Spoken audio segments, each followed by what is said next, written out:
Pride. Pride. Proverbs 16 and verse 18 says this: pride goes before destruction, and a haughty spirit before a fall. Pride. One of the great sins and one of the great problems we have is pride. People are prideful. Now, there's nothing wrong with being proud in your work. That's a good thing, to do a job that you can be proud of, that you can say, hey, I did a good job. That's good pride. There's good pride. But it's pride that I'm better than somebody.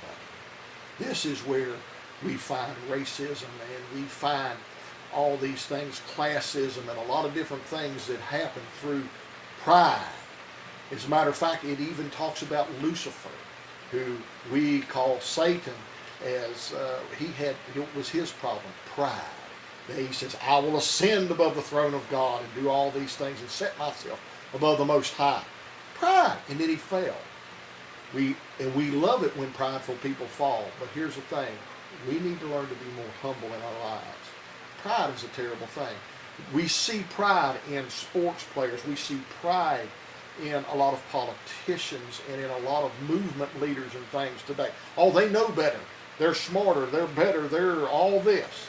That's called pride. It's called hubris. And I promise you, at some point, these folks will fall.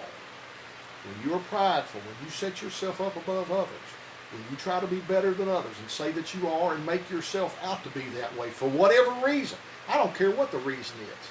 That's pride. That's hubris. And you will fall. And I pray today that we would be more like Jesus. Jesus is a great example of meekness and humility. But yet, there's nobody greater than he.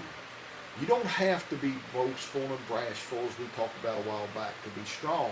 And you don't have to be that way to be a proud person, to be a person who is accomplished and to be a strong person. You can be a person who does prideful things, who is proud of their work, who can be proud of their children and others. But it's not those who believe they're better. And I pray today that we would understand that and grow in Christ and learn who we are and what we are, and know that we're no better than anyone else,